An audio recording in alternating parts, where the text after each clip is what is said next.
अस्सलाम वालेकुम, मैं हूं दिन इम्तियाज़ और आप देख रहे हैं तख्ती ऑनलाइन।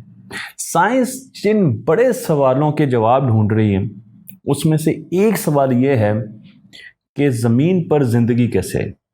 जो यूनिसेलुलर ज़िंदगी है जिसका आगाज़ ज़मीन पर हुआ वो किन हालात में हुआ।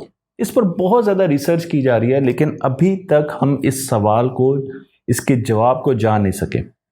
लेकिन अब जेम्स वेब टेलीस्कोप ने एक ऐसी डिस्कवरी की है जिसने काफ़ी चीज़ें बदल दी हैं। मैं पिछली वीडियो में जो मैंने अभी रिकॉर्ड की है, हो सकता है ये मैं डालूं वक्फे के साथ, उसमें मैंने ये कहा था कि आर्टिफिशियल इंटेलिजेंस प्रोटीन के स्ट्रक्चर को एस्टिमेट करके नई बायोलॉजी को, नई बायोसाइंसेस को तरवीज दे रही है, बना रही है। बिल्कुल इसी तरीके से आज की जो वीडियो है ये केमिस्ट्री में एक नई ब्रांच की तरफ हमें लेकर जाएगी, क्योंकि आज की वीडियो में जो हमारी ऑब्जर्वेशंस हैं और जो डाटा हमने हासिल किया जेम्स वेब टेलीस्कोप से, वो एंड पर जाकर आपको अंदाज़ा होगा कि वो किस तरीके से हमें केमिस्ट्री की एक नई ब्रांच की तरफ लेकर जा रही है। तो मेरा सवाल ये है कि ज़मीन पर, और हम सब का सवाल ये है कि ज़मीन पर ज़िंदगी कैसे मार्ज़ वजूद में आए, उसके साइंसी मुहर्रकात क्या थे। बहुत अहम सवाल है। जेम्स वेब टेलीस्कोप को कुछ अरसे पहले हमने स्पेस में लॉन्च किया और वो दूर के सोलर सिस्टम्स को देखने की कोशिश कर रही है, परख रही है और माजी में भी देख रही है।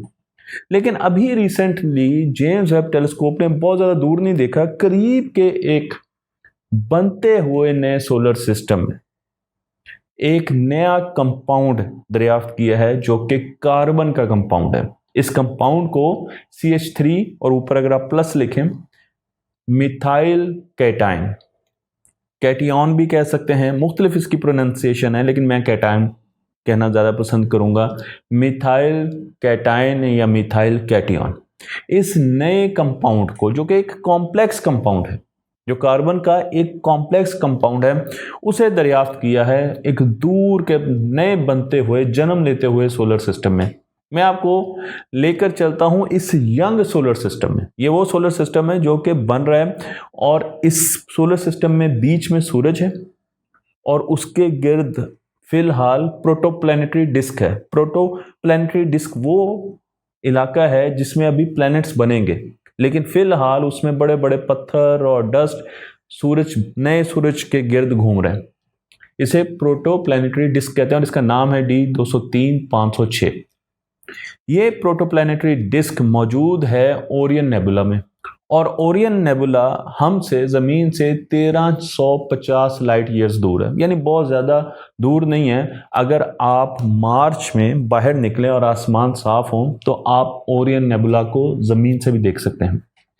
उसकी जो मशहूर चीज़ है पहचानने के लिए, वो 3 सितारे हैं, 3 स्टार्स हैं, चमकते हुए स्टार्स हैं जो कि एक ही लाइन में आपको नज़र आते हैं। मैंने कई मरतबा बाहर बगैर किसी टेलीस्कोप के ओरियन नेबुला को देखा है। उसके वो स्टार्स तो आपको नज़र आ ही जाते हैं एक रो में।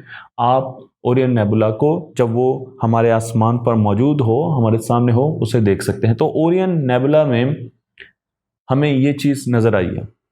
अब आपका सवाल ये होगा कि कार्बन का नया कंपाउंड मिलने से क्या फ़ायदा हो सकता है। तो सबसे अहम बात यह है कि मैं, आप, हम सब कार्बन से बने हुए हैं। हमारे अंदर सबसे ज़्यादा हाइड्रोजन है लेकिन 12% कार्बन है। हमारी बॉडी में 12% कार्बन मौजूद है।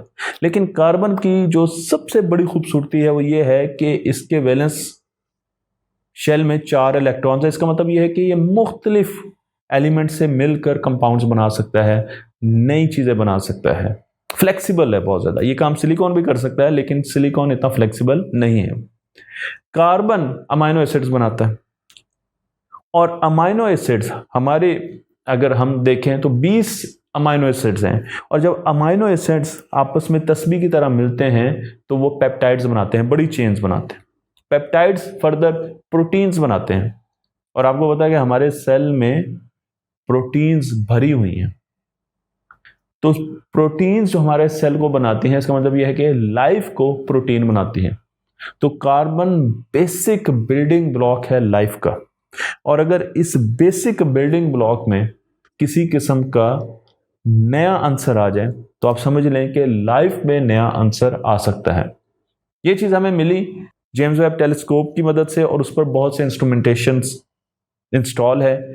मैं आपको यहाँ पर दिखाना चाह रहा हूँ कि उसमें नियर इंफ्रारेड कैम को भी देखा गया। मुख्तलिफ तस्वीरें आप यहाँ पर देख रहे हैं, आपको एक दीवार नज़र आ रही है, ये क्लाउड्स की दीवार है, ये इंटरस्टेलर क्लाउड है। आपको नज़र आ रहा है कि एक तरफ बहुत बादल हैं और दूसरी तरफ निस्बतन हल्के बादल हैं।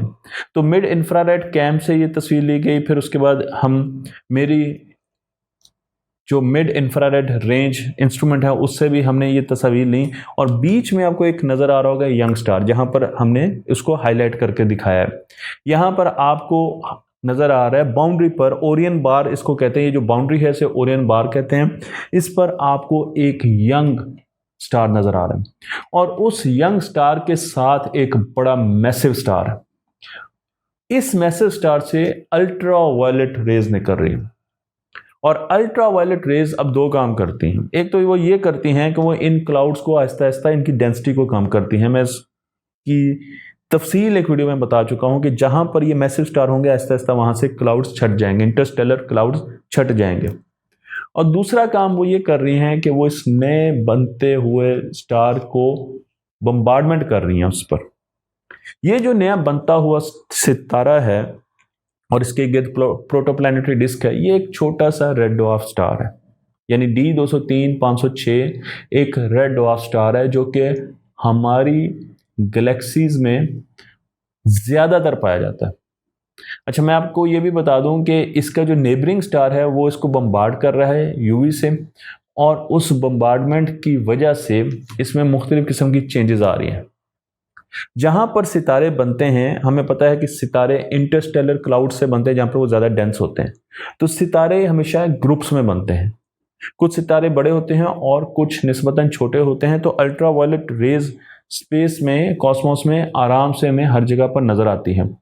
हमारा ये ख्याल था, इंसानों का ये ख्याल था कि अल्ट्रा वायलेट रेज हमेशा ज़िंदगी को नुकसान पहुंचाती हैं, आपने भी यही सुना होगा। लेकिन ये पहली मरतबा हुआ कि हमें ऐसा लगा कि अल्ट्रा वायलेट रेज ज़िंदगी को बदल भी सकती हैं। ज़िंदगी के ओरिजिन को, यानी कार्बन को नए कंपाउंड की तरफ लेकर आना, और उसमें अल्ट्रा वायलेट का जो हाथ है वो बहुत ही ज़्यादा इंटरेस्टिंग है। इसका मतलब ये है कि अल्ट्रा वायलेट रेज ने वो एक्स्ट्रा एनर्जी प्रोवाइड की प्रोटोप्लैनेटरी डिस्क में, जिसमें प्लैनेट्स बनने की कोशिश कर रहे हैं, कि वहां पर कार्बन का एक नया कंपाउंड है। इसका मतलब ये है कि यूवी रेडिएशन ने एक्स्ट्रा एनर्जी दी ताकि CH3 बन सके। इस पर बहुत ज़्यादा रिसर्च हो रही है कि कैसे ये कॉम्प्लेक्स, क्योंकि ये बहुत कॉम्प्लेक्स मॉलिक्यूल है। अगर ये कॉम्प्लेक्स मॉलिक्यूल है, इसका मतलब ये कि ये कॉम्प्लेक्स लाइफ फॉर्म को आगे लेकर चल सकता है। ये स्टडी पब्लिश हुई बहुत ही मशहूर जर्नल नेचर में। लेकिन जो सबसे अहम पॉइंट था जो मैंने नोट किया वो ये था कि इस इंटरस्टेलर, इस प्रोटोप्लैनेटरी डिस्क, ये जो नया सितारा है छोटा रेड डवार्फ, जिसके गिर्द यंग सोलर सिस्टम, जिसके गिर्द अब प्लैनेट्स बनने की कोशिश कर रहे हैं, वहां पर पानी नहीं मिला। अमूमन कार्बन कंपाउंड्स बनाता है पानी को एज अ सॉल्वेंट यूज करके, तो पानी इन चीजों को मिक्स कराता है। लेकिन यहां पर कार्बन कंपाउंड मिला हमें एक नया, और पानी नहीं मिला। और उसकी वजह यह है कि पहली मरतबा ये हुआ कि रेडिएशन ने नया कंपाउंड बना दिया। हमारी ऑब्जर्वेशन में ये पहली मरतबा आया। सॉल्वेंट पानी नहीं था, बल्कि उस सॉल्वेंट को आप रेडिएशन कह सकते हैं कि रेडिएशन ने कॉम्प्लेक्स मॉलिक्यूल्स बनाना शुरू कर दिए। तो ultraviolet radiation complex molecules बना सकते हैं। इसका मतलब यह है कि अब हमें इंटरस्टेलर केमिस्ट्री में अल्ट्रा वायलेट रेडिएशन के असर को भी देखना होगा। ये एक नया रिसर्च की तरफ हम जा रहे हैं कि रेडिएशन की वजह से हम नए कंपाउंड्स और नए मॉलिक्यूल्स बना सकें। इसकी तरफ तो हमने कभी सोचा ही नहीं था। तो ऑर्गेनिक कंपाउंड्स पर इन रेडिएशन का क्या असर होगा, दूसरे कंपाउंड्स पर इन रेडिएशन का क्या असर होगा, अगर हम अल्ट्रा वायलेट रेडिएशन को कार्बन के साथ इंटरेक्ट करेंगे तो क्या असर होगा, अगर सिलिकॉन के साथ में, हमारे पास वो पूरा पीरियोडिक टेबल है।